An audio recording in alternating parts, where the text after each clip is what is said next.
Hi, everyone. Thank you so much for joining us. We're just going to wait a couple more minutes for other people to join, and then we'll get started.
Okay, I think we're going to get started now.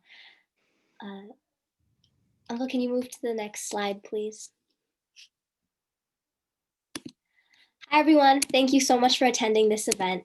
India Association of Minnesota is pleased to present this informational speaker series for students to learn about a very stressful concept, the college application process.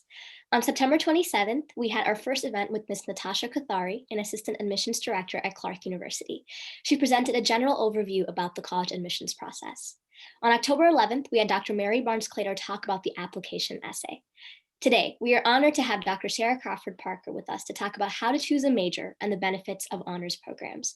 We will have a question and answer session after Dr. Crawford's presentation. Let's get started.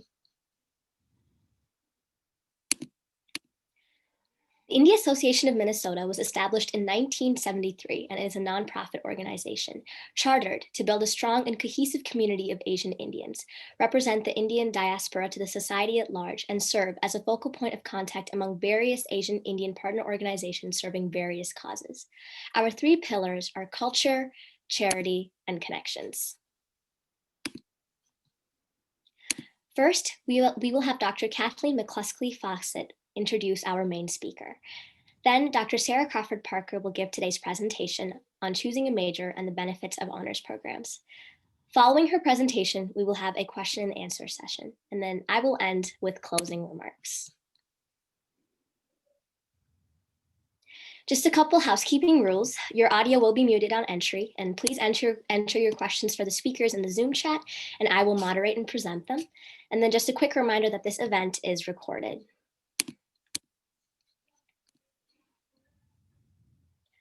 First, I would like to introduce Dr. McCluskey-Fawcett. Kathleen McCluskey-Fawcett is Professor Emerita of Psychology at the University of Kansas. She grew up in Minneapolis and earned her undergraduate degree in child psychology at the University of Minnesota. Dr. McCluskey-Fawcett received her master's and PhD in developmental and child psychology at the University of Kansas. She served as psychology department chair at both WVU and KU. During her 30 years at Kansas, she served in a number of administrative roles, including 14 years as Senior Vice Provost for Academic Affairs. She retired in 2014 after serving for 5 years as Director of the University Honors Program. Dr. Fawcett? Good morning, everyone. Thank you, Kavya. Before I introduce Sarah, I want to just take a few minutes to talk about something that I think is important. Kavya started her presentation talking about that this is a stressful process. And it is a stressful process, but it doesn't have to be a stressful process. And I really caution you, particularly those of you that are still in high school, and also I'm speaking to the parents, is to not focus all of your high school years on thinking about, is this going to count for me to get into college? Because if you focus on that, you're going to miss out on your high school experience because you're focusing too much on the future. And also, I think sometimes people are very interested in doing something, but think, oh, this isn't really going to look that great on an application, or this isn't going to count toward me getting into college. And if you focus too much on that, you're going to really miss out on some things that you might really enjoy doing. And who cares if they don't count on your college application?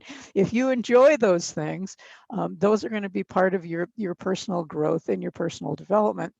And if you focus too much on how's this going to look on an application, or should I be doing more, or should I be doing this, or should I be taking 6 kinds of music lessons, you're going to stress yourself out so much that it's not going to be healthy for you, and you're not going to enjoy your time.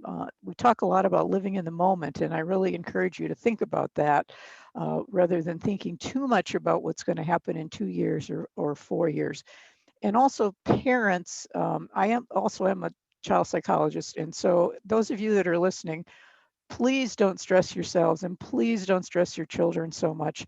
You're all going to find a college or a university that is a good fit for you. At the end of this whole process, you will find a place that when you visit it or when you talk to people there, you're going to say, I see myself here. This is the place for me.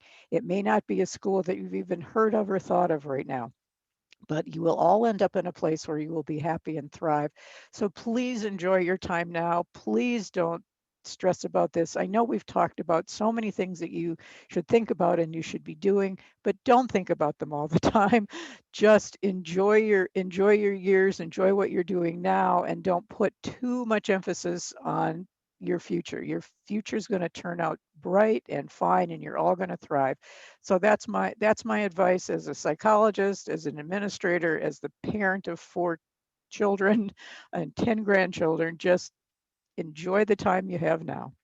So that's my soapbox for this morning. So it is my pleasure to introduce Sarah Crawford-Parker, who I've known for a number of years. And in fact, when I was director of the honors program, was one of my colleagues there, and it was wonderful to work with her in that capacity. And then subsequently, when she went on to other things, Sarah graduated from Minnetonka High School. So like me, she's a Minnesotan, and got her degree in art history and history from St. Thomas and St. Paul. She came then to KU and got her master's and PhD in the history of art. Sarah has been very active in undergraduate education since receiving her PhD, serving in a number of capacities, including the associate director in the honors program, and then went on to become the assistant vice provost for first year experience. First year experience was kind of a new concept at KU, and Sarah really became the leader, the founder of that, and really helped shape what that was. Because that first year in college, particularly at a good sized university, can be very difficult for students.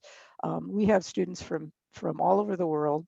We have students from large metropolitan areas. We have students who from rural areas in Kansas where there may only be a couple hundred people in their high school, and there are more people than that on their dorm floor. So that experience, first year experience, is very important, and Sarah really helped shape that in terms of developing seminars that each freshman take, a common book experience that our students would read before they came, and then that in the summer, and then that informed their freshman curriculum, and all sorts of other really wonderful transition programs that help the students get their footing and have a really successful freshman year, which really helps them have very successful sophomore, junior, and senior years.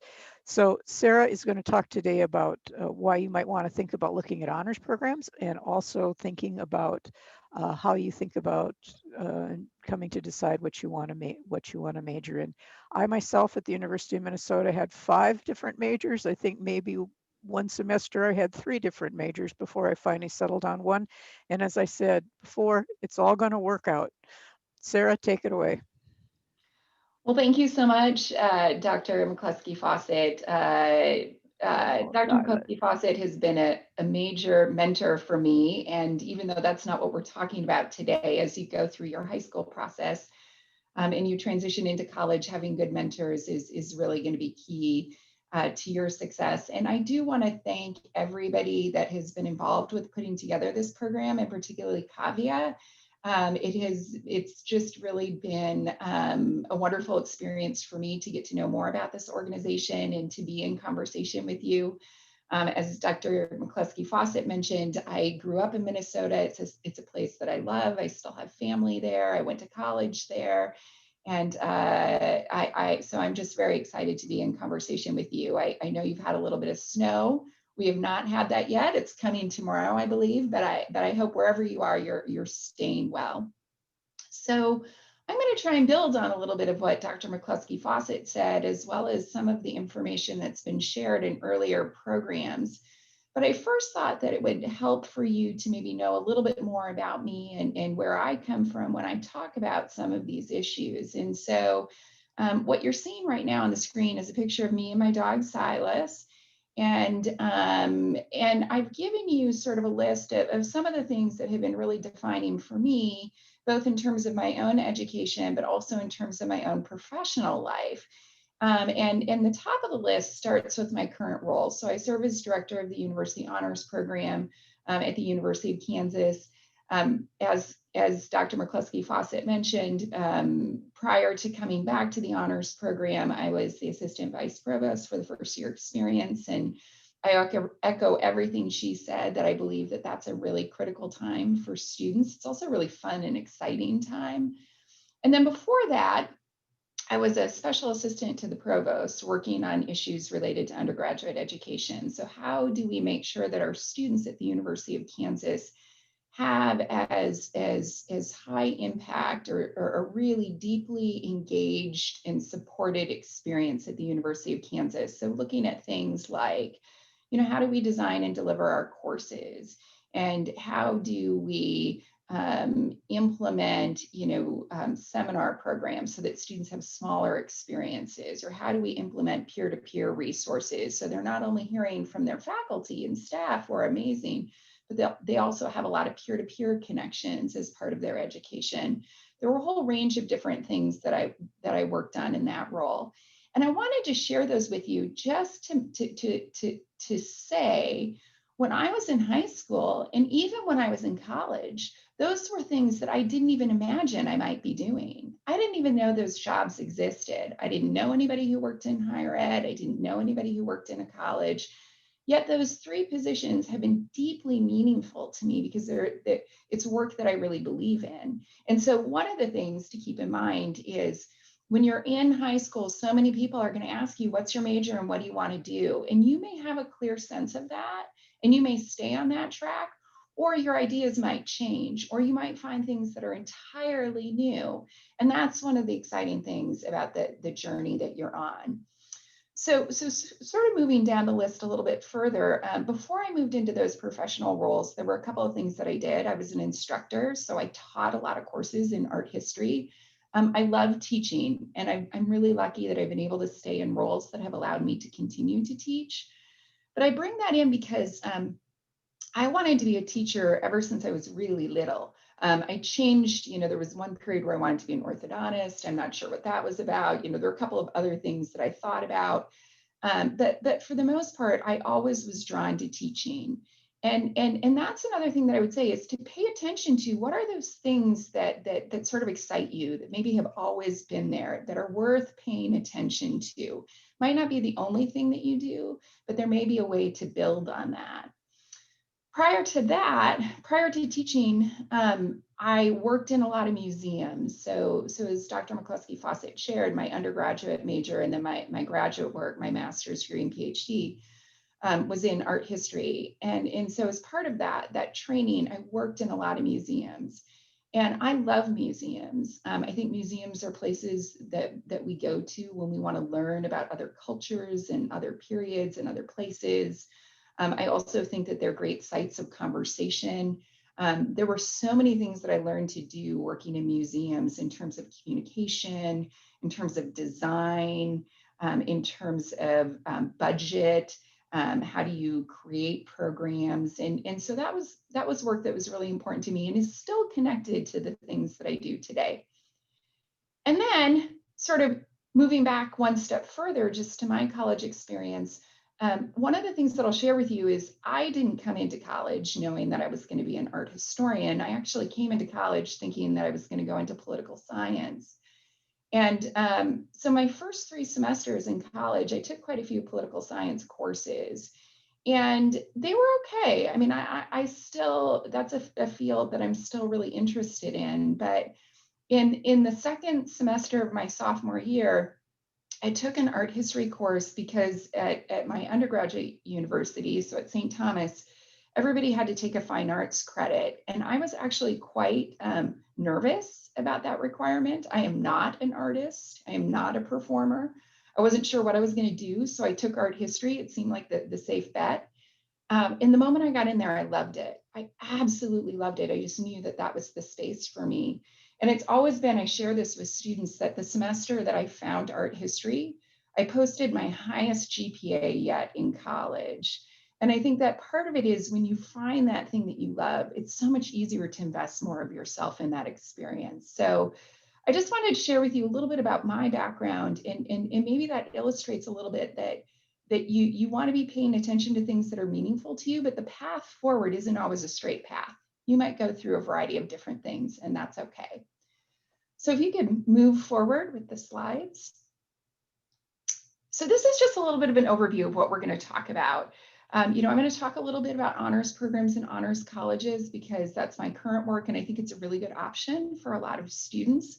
I'm going to try and talk a little bit about what do those programs consist of, what is the education like, what's the experience you might have if you're in an honors program or an honors college. I'm also going to talk about there are different ways to graduate with honors from most universities, and I think that's a good distinction to know as you come into this experience. And then I'll talk a little bit about different ways you can start thinking through what might my major be and what are some good resources you can draw on for that thinking. So you can move forward, and of course, question and answer at the end. So here I'm just giving you a definition. There is a national organization called the National Collegiate Honors Council, and it's the professional organization that oversees honors programs and honors colleges nationally. I wanted to give you their definition of what is an honors education and what does that look like at the college level. And so the first paragraph I've given you here is their actual definition. And I like the part that says, that it's characterized by in-class experiences, but also extracurricular activities that are measurably broader, deeper, and more complex than comparable learning experiences. So you're broadening out, you're going more deeply, and opportunities to really engage in significant sort of critical thinking and interdisciplinary thinking. That's a little bit of what I think about when I think about more complex. But even more important, in most honors programs and honors colleges, and I'm not really going to go into the difference between an honors program and an honors college is really an administrative difference, sort of like how the activities are organized. An honors college typically has their own faculty, they may confer their own degrees. An honors program has a lot of faculty involvement, but it's working in collaboration with different schools and departments. But for the most part, the activities that you find in an honors program and an honors college are going to be very, very similar. So I'll sort of use those terms, in the same sort of context. But one of the things I really want you to know, one of the things I think is great about honors education is that we tend to have a very learner-directed environment. And what that means is students, you're at the center. You're at the center of what we do. So when I go in to teach a class, I may have, certain learning objectives for the course, and those are really important. But part of what I would want to know is, who are you? What are the skills and experiences you want to get out of this course? What other academic interests do you have? And are there ways to develop those through this course? And so part of what I'm thinking when I'm designing the experience is starting with the student. And I think that's something that honors does really, really well. And then also in most honors programs in colleges, part of what you're going to find is just really that sense of community. There's so many things that we do to foster a sense of community, that is community among students, but also with faculty and staff as well. So you can go ahead and advance to the next slide. So why might you think about an honors program? And I'm going to draw quite a bit on my situation at the University of Kansas, but I think this holds really across institutions. Every honors program and honors college is going to be a little bit different in terms of how they're organized and what they have to offer. But I think here are some key things to be thinking about in terms of if this is something that's attractive to you. So an honors program at a large research institution, there's some real benefits. Being at a large institution, you have many different fields of study, many different majors that you can pursue. You get to meet such a broad range of students with different backgrounds and experiences. More undergraduate research. One of the things I'll say is when you start your college search, you may oftentimes hear people talk about research and doing research. And that idea of being involved in the creation of new knowledge can be very exciting, but nobody expects you to come in the door knowing exactly what you want to research or exactly what you want to do. Part of the college experience is getting connected to faculty who can help you to figure that out, right? But that opportunity to do research is really a strength at a larger institution. The opportunity to work with nationally recognized faculty. Many of the faculty we have at a place like the University of Kansas or other large flagship institutions, they are doing major work that's shaping the world that we live in. And the opportunity to take classes with those individuals is really a fantastic situation for undergraduate students. At KU, we're Jayhawks, and we have a very large alumni network, and they are very, very loyal. And as a matter of fact, I'm working with a group of faculty this fall to incorporate alumni visits into their courses so that students see alumni as part of the network that they have at the university. And so that's something I think you find at a range of institutions, but we do it really well at larger institutions. And then athletics, if that's important to you. It's not important to everyone, but some people want that as part of their college experience.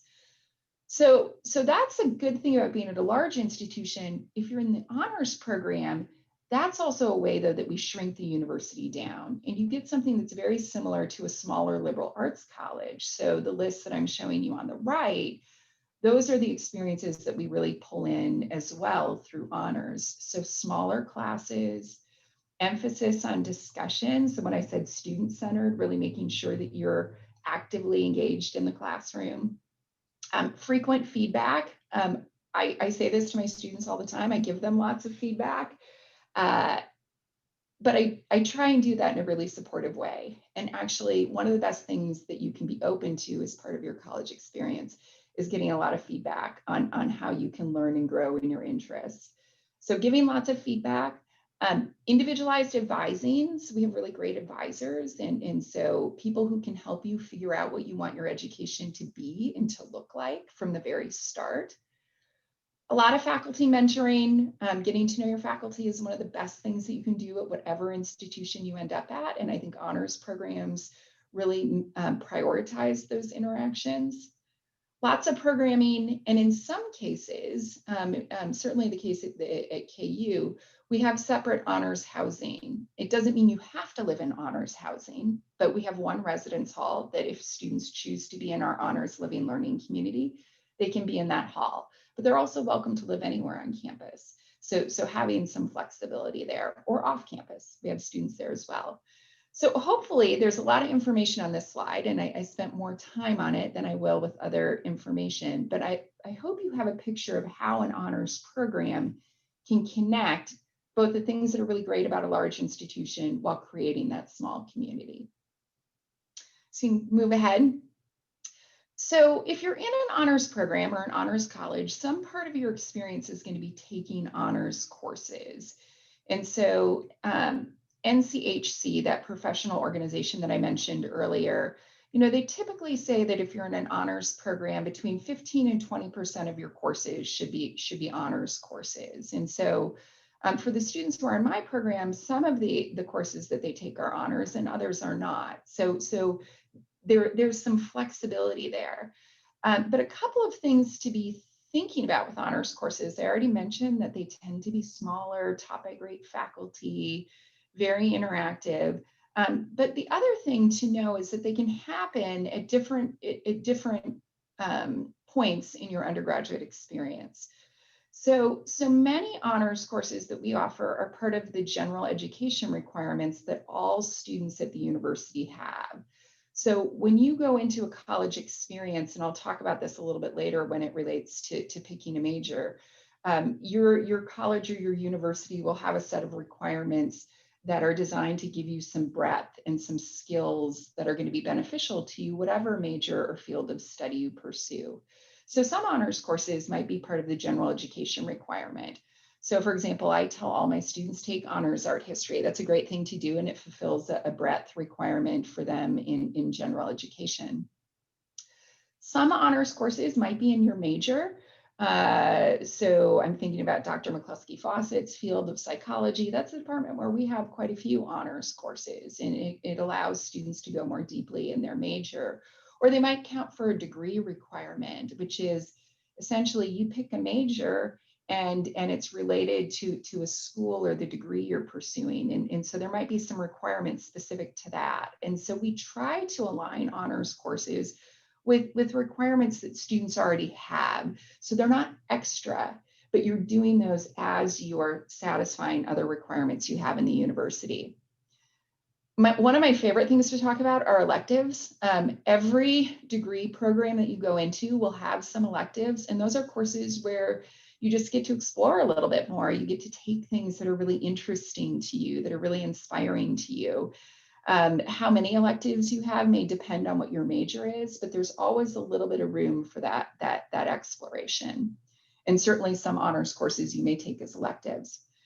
And then the last thing I wanted to mention is a particular type of course, which is a seminar. And this term, for those of us in higher ed, means lots of different things.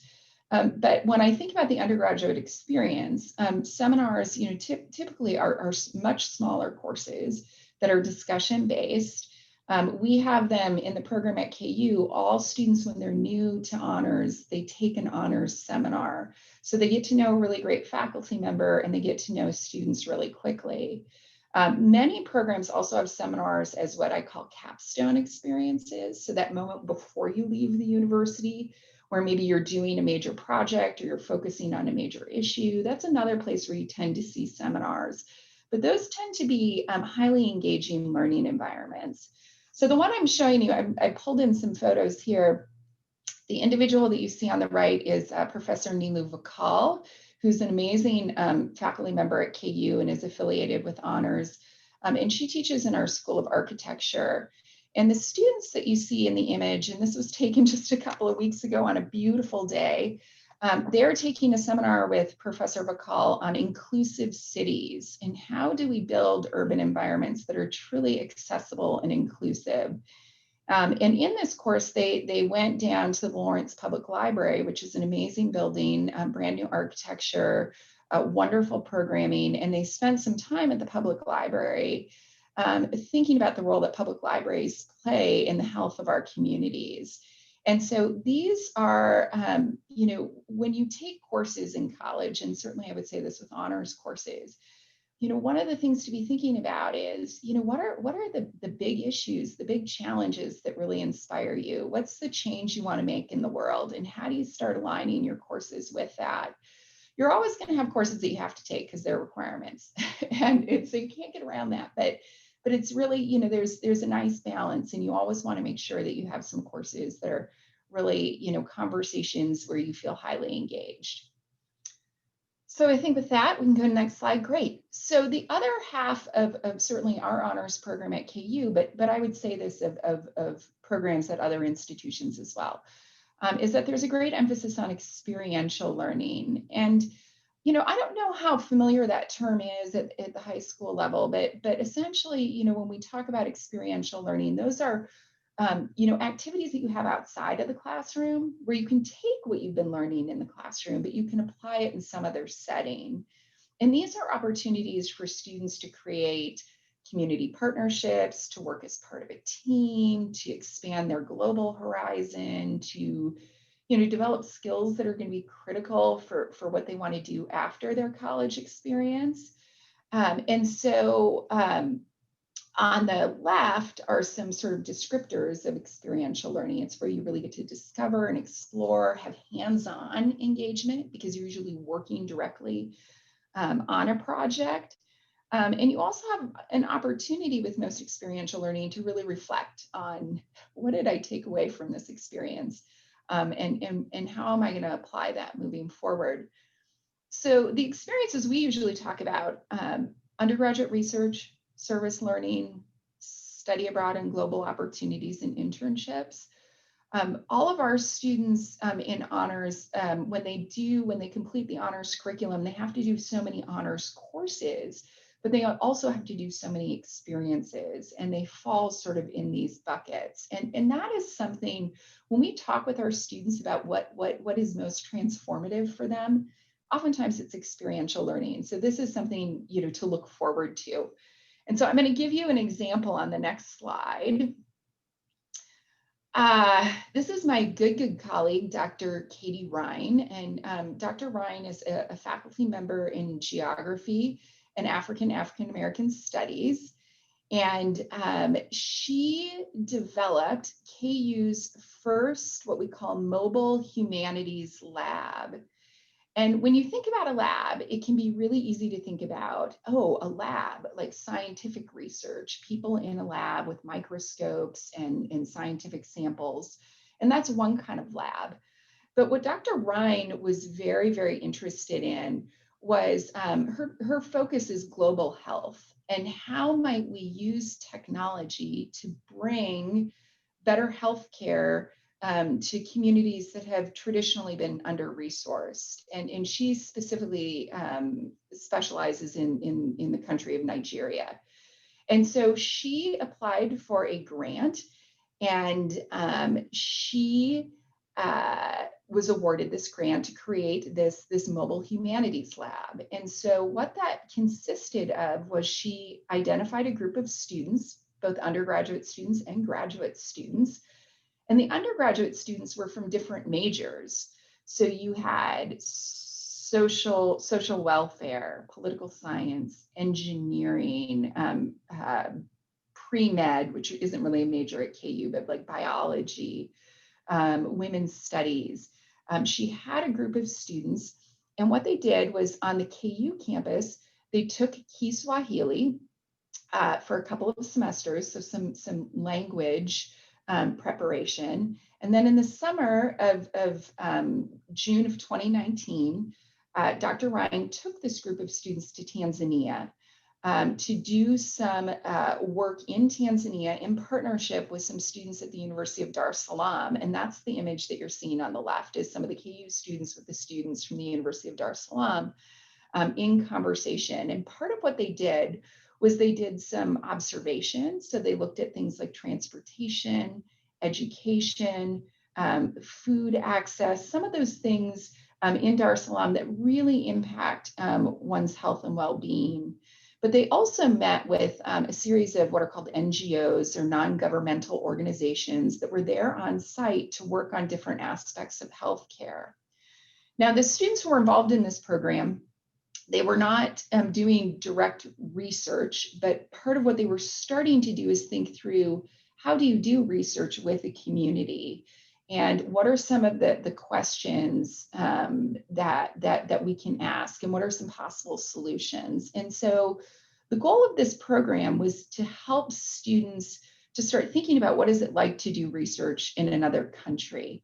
And hopefully they will do that in the future. It's a great foundation for what they might want to do next. And so when I talk about experiential learning, this is the kind of thing that we're talking about, and the types of opportunities that could be open to you in college. So you can go to the next slide.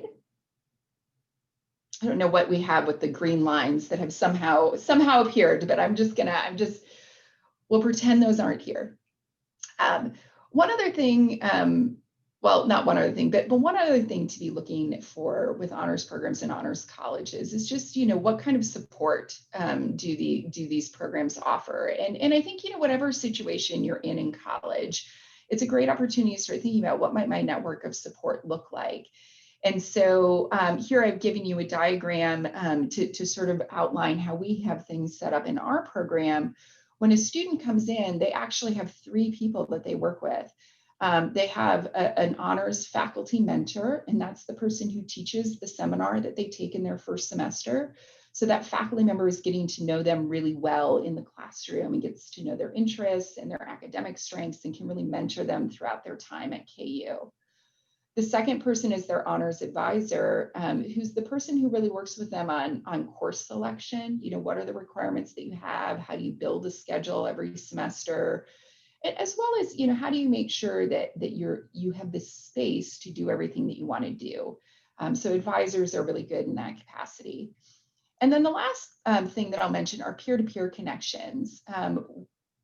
We have amazing faculty and staff. You're going to find that at any college or university, and they're going to be a great support for you.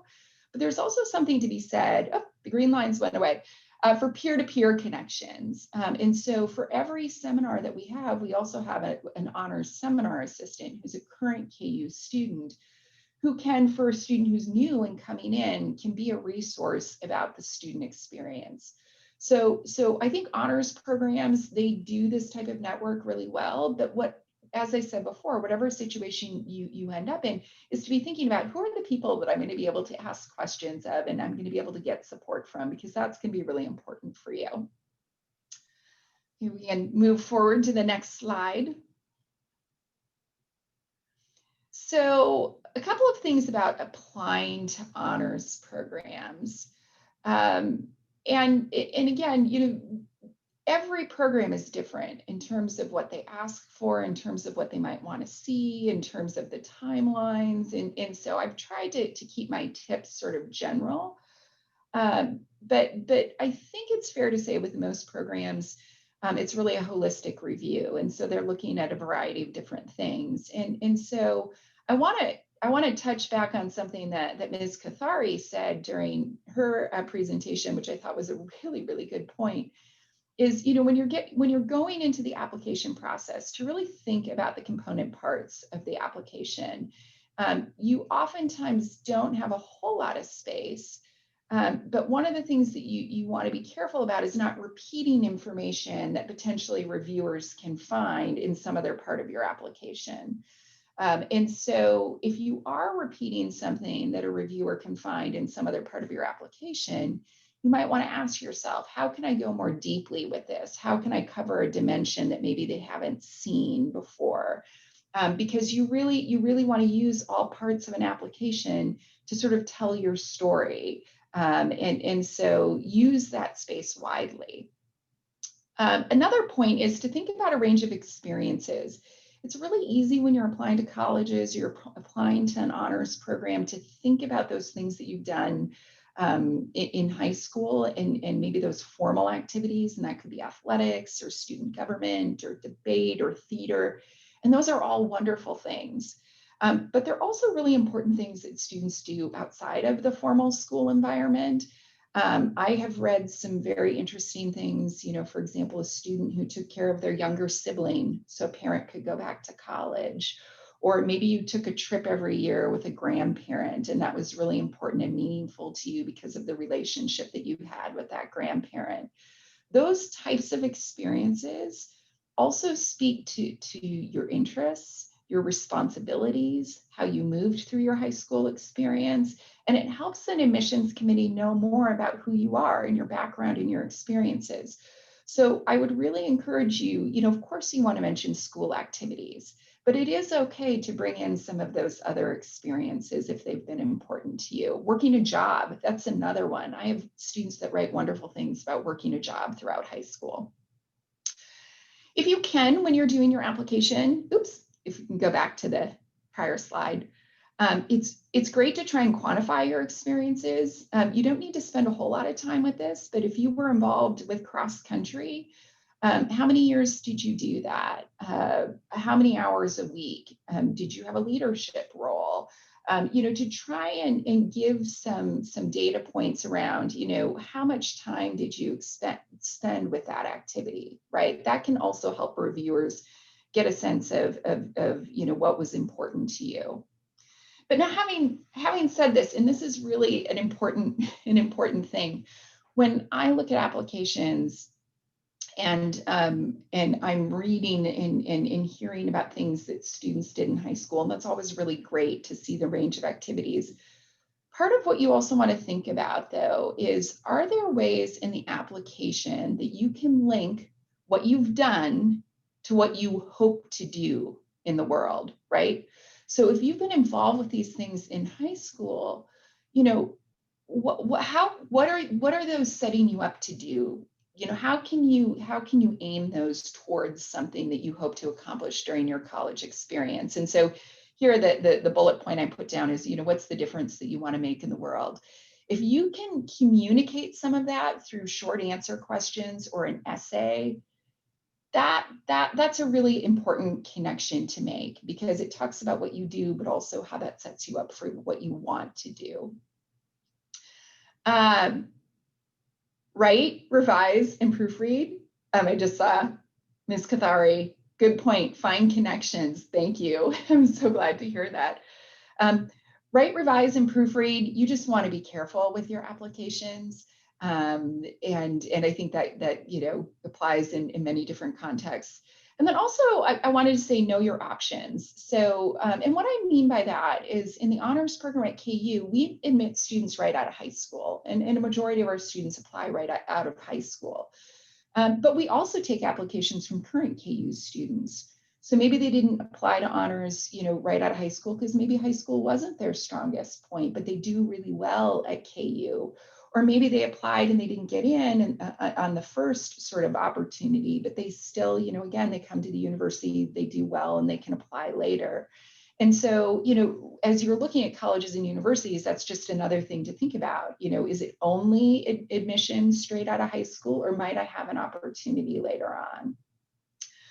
So I'm going to say one more thing on a bullet point that wasn't there, but I know is important to you, and then we'll get to the next slide. I just wanted to say a note about your high school courses, because I know this is maybe a question that you might have, and many of you might be at schools where you have access to AP courses or IB or honors, or maybe dual enrollment, so courses where you're getting college credit. And I get a lot of questions about, should I do those courses? If so, how many? And maybe when we get to the end of the conversation, I'd be interested in my colleagues' thoughts on this. But what I typically say, I think that AP and IB courses can be really good preparation for college. You have to learn time management. You have to read and work with a lot of different materials. You cover a lot of content that can be helpful to you. And so I do think that those courses, if they're available at your high school, now, not all of you may have that type of curriculum at your high school, and that's okay too. In our program, when we do transcript reviews, we say, what was the student able to do at their high school given the offerings that they have, right? But if you do have those types of courses available to you, they are really good preparation for college. And in an honors program, we're going to be looking at that when we do admission. Now, one of the things to think about, though, is I think this gets back to what Dr. McCluskey-Fawcett said. I don't think it's our expectation that every single course that you take is going to be an AP course. You know, there is some balance that you need to find in your experience. And so the advice I usually give to students is they tend to like to take those courses, those accelerated courses in areas where they're particularly strong, which makes good sense. It's an opportunity to go more deeply. But also from an admission standpoint, try to show where you have embraced some challenge, maybe in an area that is not your core interest area. So, you know, is there a space or a place where you took maybe an AP or IB curriculum, you know, in a discipline that's not going to be what you study in college, but you did it because you wanted to challenge yourself. You wanted more breadth. You know, that's I think the balance to think through is how can I show that I've challenged myself, but also I've broadened myself out. We also tend to look, you know, for us, I think foreign language is incredibly important. I encourage students, you know, both in high school and college to take as much as you can. You know, again, those offerings vary by school. And sometimes students, because they're doing other things, they can't get in maybe a fourth year of foreign language. And we, you know, we get that, but I think that's another good thing to be thinking about. Okay, now we can go on to the next slide. So in terms, I think I saw maybe a question come into the chat, you know, before I leave honors and leap over to some quick tips for finding a major. One thing I'll say is about graduating with honors. In most universities and colleges, there's more than one way to do that.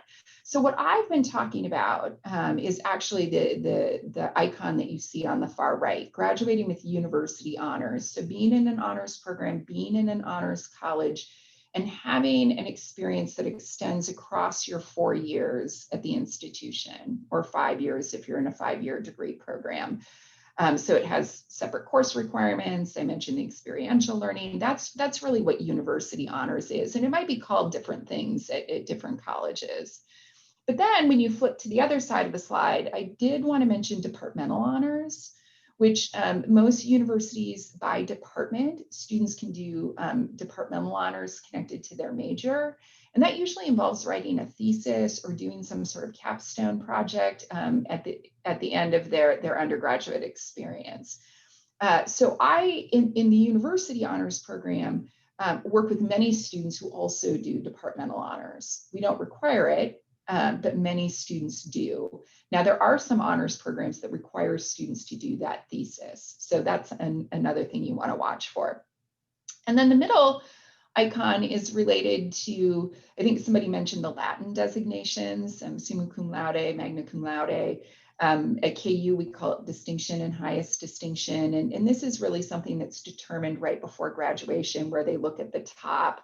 You know, I forget what the percentage is, but it's really based on your GPA and academic performance. And so you get that designation on your transcript. So that's a third way to graduate with honors. And some students might do all three and some might do one. And that's okay, but I wanted you to be at least aware of those differences. So now we can leap ahead. So identifying a major, and you can go ahead to the next slide. There are a lot of good ways to identify a major. I think if I want to reinforce something that Dr. McCluskey-Fawcett said at the beginning, you know, you don't have to have this all figured out at the beginning. And you may come in with something that you think is your major, and you get into those classes and you're like, whoa, this is not what I thought it was going to be. And that was a little bit what it was like for me with political science. I really love, you know, and I still do, the political process, and I love the questions it engaged. But when I started to get into courses that were more research-based, I realized that the types of, the way that research worked in that field was not, it wasn't the best fit for me in terms of the skills that I have, you know, and it wasn't the type of materials or interactions that I wanted to spend the most time with. You know, I'm really an archival researcher. You know, that's what I do, is look at old materials that are hundreds of years old, and being in a library with, like, you know, old manuscripts and things. That's like what really makes me super excited. So you know, you may find that you get into courses that you thought were your thing, but for whatever reason, you realize that you need to make a change, and that's okay. So one of the best things that you can do when you start college is to explore through courses, just really be open to taking a range of different courses. And the boxes that I'm showing you here on the right is the general education requirements at the University of Kansas. And every college and university is going to have a similar program. The requirements might differ a little bit, but they're designed to do two things: to help you develop skills that are going to be important to you, not just after you graduate, but skills that you're going to need for your courses. So when I look at this and I talk to students about critical thinking and quantitative literacy and communication, those are requirements students do early because they're going to use those in all of their college courses, right?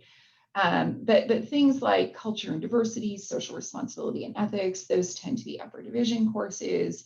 But this is a really good space, to explore, to take some classes that just pique your interest, and you might find a major there.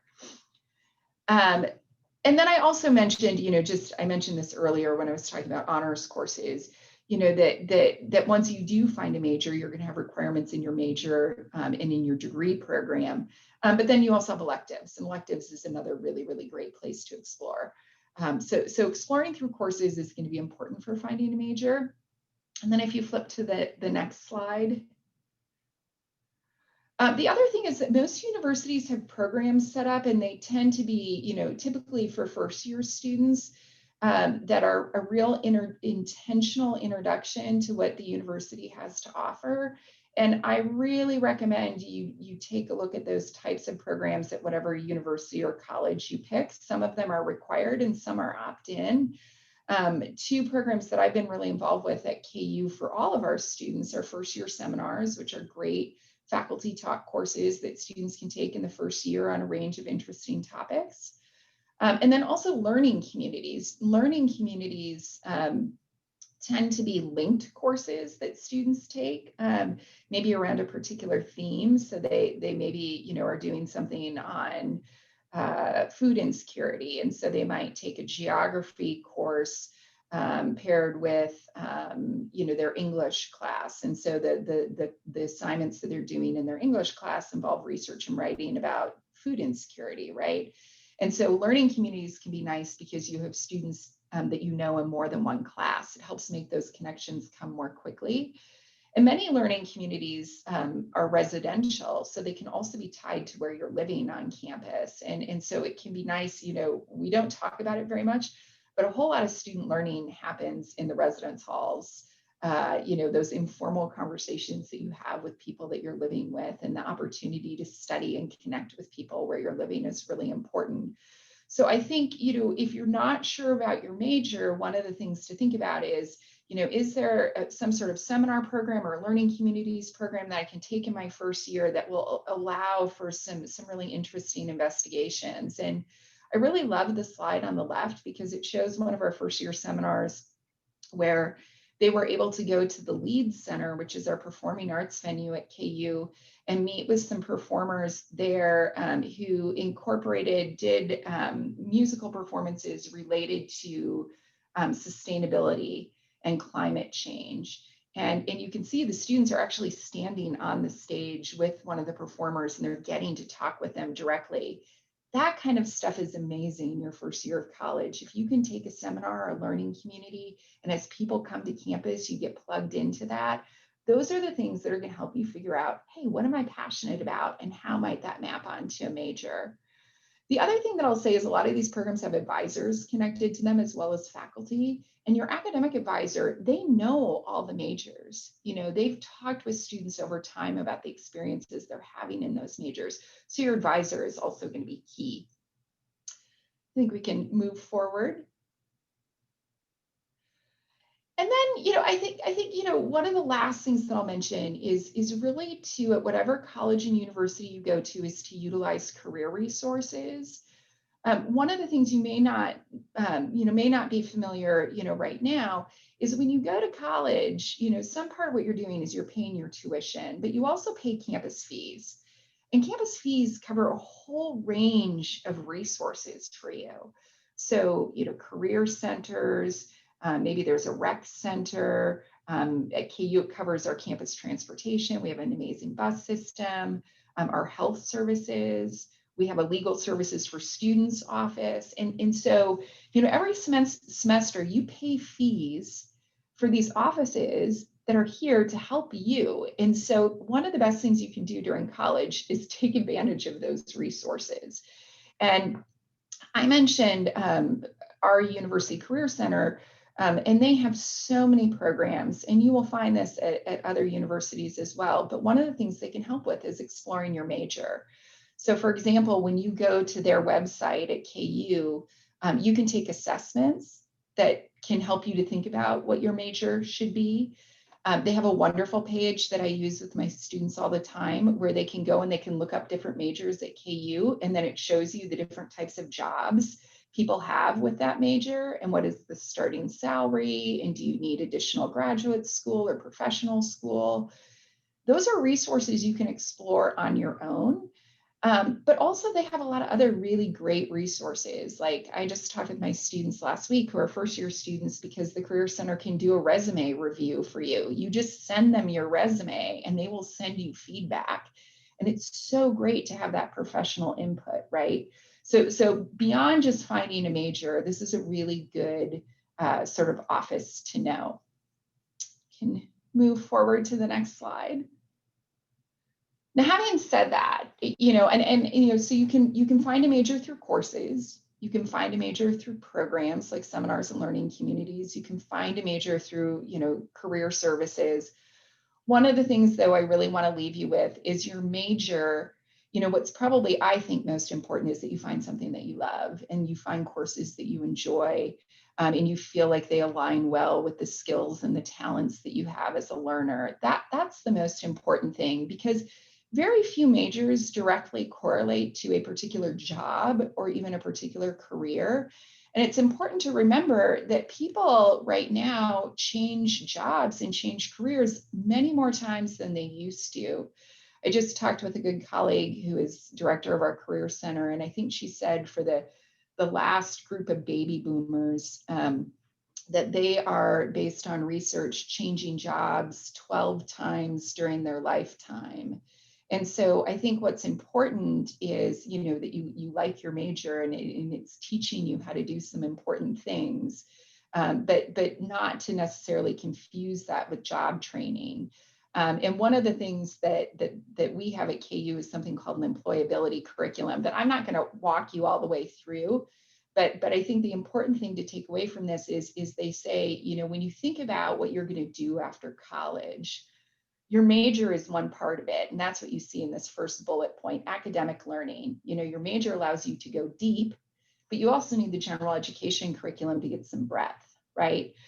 But then there are other things, experiential learning. How are you developing professional skills like communication and teamwork and problem solving? They talk about career management, which is just knowing how to do a resume, knowing how to find an internship, taking advantage of opportunities to practice interviewing, right? That's sort of career management, getting ready for what you're going to do next.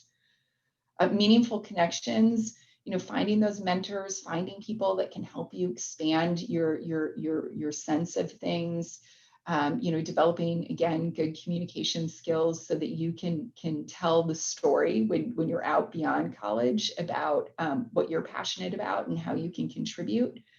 And then a global perspective, which is important.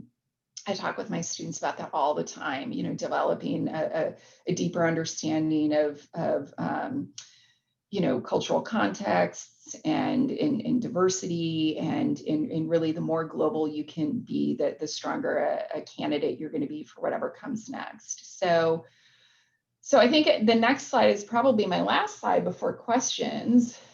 But one of the associations that I work with quite a bit, and I deeply value their work, is the Association of American Colleges and Universities. And one of the things that they talk about, they do a lot of employer surveys about what employers are looking for with recent college graduates. And it is some of the things that I've been talking about, can you, written communication, oral communication, can you do analysis? Can you work in settings where, there's a diversity of ideas and people and backgrounds? Information literacy, quantitative literacy. Some of those things are so important. But what I love about AAC&U is they talk about when we work with students, part of what we're really trying to help them to do, whatever their major, is go into a world with what we call unscripted problems, right? When we look at the world ahead, when we look at our current world, right? In COVID, in the pandemic, most of what we are going to be tackling are difficult challenges that are going to require people with a variety of different majors and experiences to solve those challenges. And so basically it is important what you pick as a major, so important, but you also want to get those skills, right? So that you can walk into a situation that you never expected, that maybe none of us expected, and you can still be a contributor, right? You can be a good problem solver, right? And you can be a creative thinker, to help address that challenge, whatever it may be. So I just leave that there to say, if you can do that, then you've had a really good college experience. So with that, I think that's what I have, and I'm happy to take any questions, Kavya, or to hear from my colleagues. Yes, please drop any questions you have for Dr. Crawford in the chat. We did have a question about Latin honors, but you already answered that when you talked about graduating with honors. So any other questions, please feel free to drop it in the chat.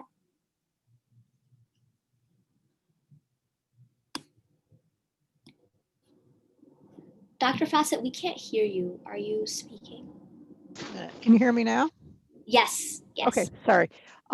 Natasha, since you're the most recent college graduate, I think, in this group, could you talk a little bit about your undergraduate experience and what you think the kind of deciding on your major, and then what you thought you got out of being in the honors program versus students who were not in the honors program? Absolutely, I'd be happy to. Really quickly, I am going to mention that my dog is sleeping next to me, so if you hear barking, that's why. But anyway, I think that the most important thing that I got out of the honors program in terms of granting me access to experiences was the personal attention. I mentioned during my presentation, I was a little bit leery about coming to a school as large as the University of Kansas. I thought that I would get lost. And I think that having that university honors program made all of the opportunities available at a school of that size feel more real, more accessible to me. I met Professor McCluskey-Fawcett during my orientation session over the summer very briefly. She actually opened up a space in her child psychology honors class for me. I met now Director Crawford-Parker, a little bit later, but still before classes even started. She sought me out at a reception at the art museum on campus. So I met her very early. And then I also had kind of official honors advisors like Mark Daly, who were really helpful to me. And so as I moved through my time at the university, I, of course, still got a very good education. The University of Kansas has incredible faculty members available to all students, incredible research happening, and wonderful classes as a result of that. But on top of that, I got honors classes, which were smaller and definitely allowed for more conversation, more creativity, problem solving. I also got lots of really wonderful outside of the classroom experiences. I did everything I did like a semester of mock trial. I did a semester of the African Drum Ensemble. I also did a lot of research in the psychology department. I came in knowing that I wanted to study psychology, but also thinking that I wanted to be pre-med and minor in French. Both of those dropped off at some point. I decided against both of those, but I kept the psychology, and having personal attention really early on kind of helped with figuring out exactly the path that I wanted. I also got opportunities to do things like continue my interest in Bollywood dance, which I'm sure some of you in the audience are also fans of. But then I also did Student Senate, and many of the connections with classmates that I made through the university honors program led to eventual political victories, believe it or not. I actually, my senior year was on kind of the advisory board for a new political party at KU that was seeking to upset something of a political dynasty. And that board of advisors was kind of made up of honors students. So university politics are weird, but, or student university politics are really weird, but I don't think that we would have been as successful without, the connections that I made in honors. There were also experiences that were kind of one-off experiences, but that made a huge impact on me. I got an award my freshman year for an essay that I wrote, the Paretsky Award, and it was a book award. And about a year later, I actually got to meet the author of that book at a luncheon that was hosted for him at the university. I got to meet President Juan Manuel Santos Calderon, who was at the time the president of Colombia, also went to KU, I believe, for undergrad. Is that right? Maybe grad school.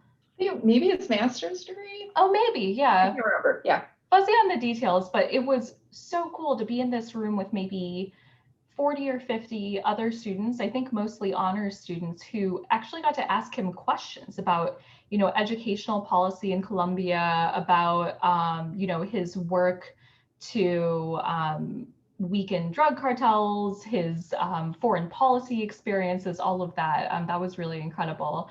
I feel like I'm rambling a little bit, but I guess all this to say that because of the honors program, because of the personal connections that I made both with faculty, advisors, and also with my fellow students, I had, I think, a pretty insane level of access to really wonderful coursework, but also incredible opportunities and experiences outside of the classroom. And looking at some of the universities that I had initially considered to be higher on my list because they were more selective, because I thought that that mattered, I don't think that I would have gotten those experiences there. I think that it is a pretty unusual combination to have that in an honors program.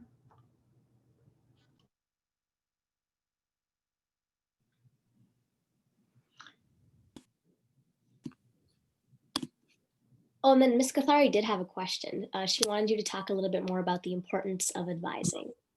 Oh, advising is so important. I usually say to students, you'll probably end up with more than one advisor, and that's a good thing. The way that honors advising works for us is that when every student comes in to the university, they're assigned an honors advisor if they're in the honors program.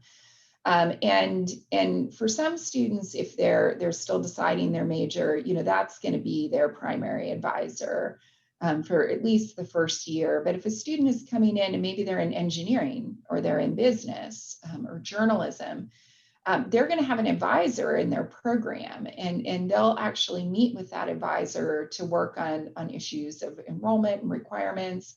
But then we ask that they also meet with the honors advisor, because your honors advisor is sometimes going to be that person that's going to help you fit things together. So maybe you're in engineering, but you want to do a minor in German, or maybe you're thinking about, we have many students that combine and do multiple majors.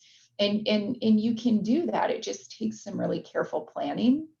And so I think, having the expertise of advisors is so important for that very careful course planning, but they can also help you to find some of those opportunities that Ms. Cathari was just mentioning, right?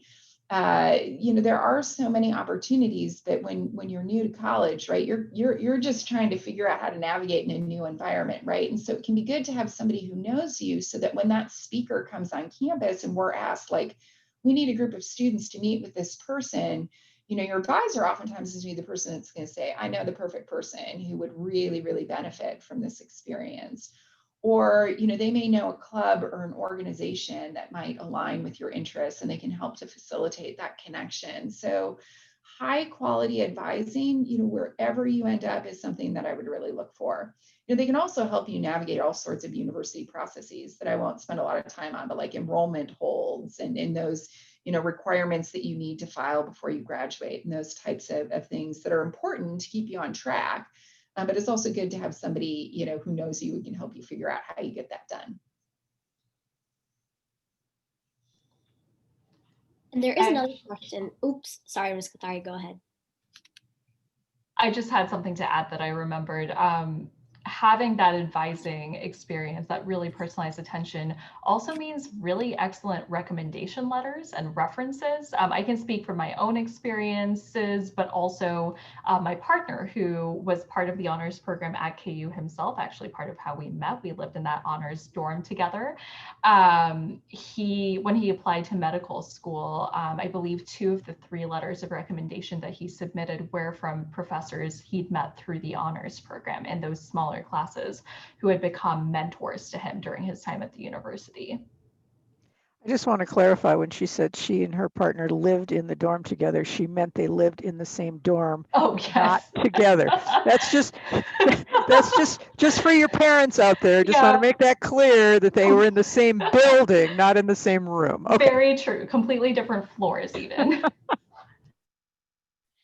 So one of the questions we have is, how competitive is the honors program?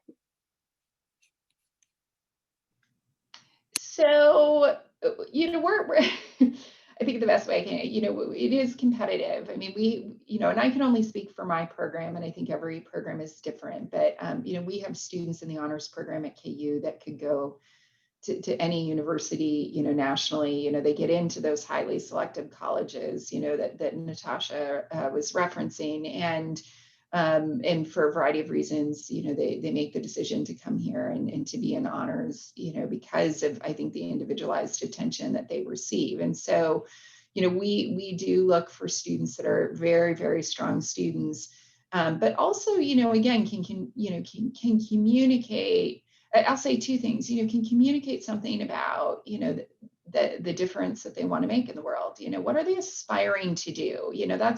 That's one of the things that when we're looking at applications, it's what have you done, and what are you aspiring to do in the next phase of your education.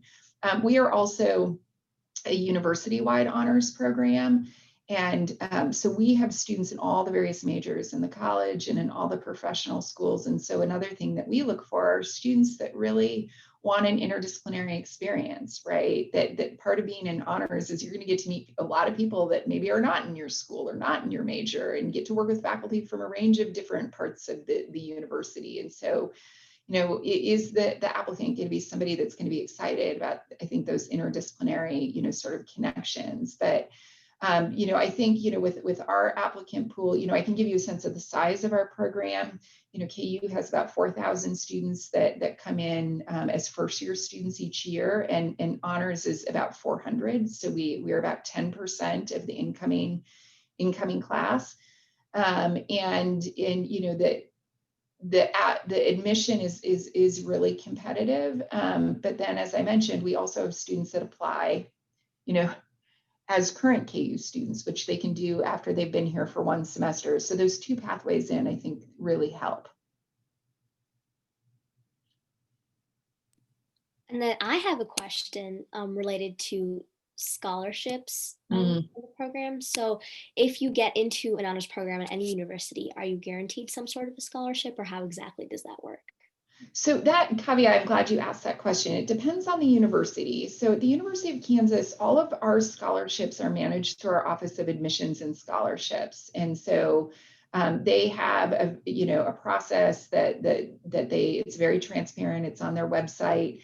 They're in transition right now, in the sense that we're all working on, honors at KU for fall of 2021 has gone test optional because of difficulties students are having in accessing the ACT or the SAT during the pandemic. And we had already de-emphasized, how much weight we put on that standardized test score. So that was a natural next step for us. So one of the things I'll say is a lot of universities are changing their practices right now related to admissions and scholarships and this issue of standardized tests and access. So you kind of want to stay tuned to that. I expect that you'll see a lot of changes over the next year or 2. But at KU, it's all handled through admissions. Now, I will say, if you're competitive enough to get into the honors program, you're going to qualify for either one of those in-state or out-of-state scholarships. In the honors program, specifically for us, so we do not have we don't give scholarships to incoming students, but what we do have, we have a lot of, we have funding to support students who are pursuing some of those things like undergraduate research, internships, study abroad, service learning. So as students have those experiences, they can apply for what's called an Honors Opportunity Award. They aren't large enough to cover the whole cost of a study abroad program, but they are awards that can really help students to offset some of those costs. And so I think having access to some financial support for some of those things that really do broaden out your education can be a really important thing. It's a good question.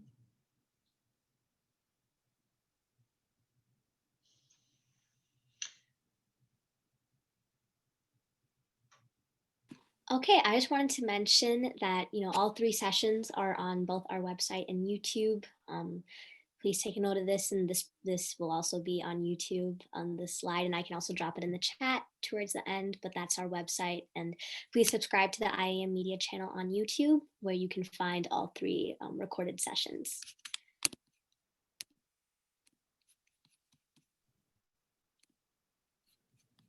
I just wanted to say thank you to everybody. It's really been good to be in conversation with everyone, and to loop back to what Dr. McCluskey-Fawcett said. I was just on my way in this morning. I was listening to an NPR story about students' experiences right now with online learning in the high school environment, and some of the stresses that are happening there. And it's such an unusual time, and it's a challenging time, but I really would say, to find things that you can be involved with that sustain you and excite you, and that going to college, there's a complexity to it, but it really, it transforms people's lives, and so I think if across the 3 speakers that you've had, you get a sense of their excitement for what this process and what the experience is about, I think then we've done an okay job, but you have a lot to look forward to. And with that, I would like to thank Dr. Crawford so much for sharing her Sunday morning to be here with us. And this event would not be possible without Dr. McCluskey-Fawcett help. And she listened to my idea, helped me design the series, and contacted her network to reach out to speakers. And I also wanted to acknowledge my IAM lead, Alice, for guiding me, and IAM for providing the platform for this event. And I want to remind all of you that there are more sessions of the College Fair event coming up in January, so please stay tuned for that. And thank you all so much for attending. Have a great day.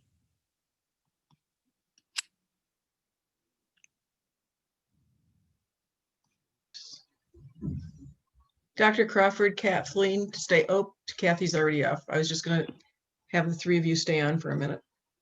Are we sure she went off? Let's see. I think so.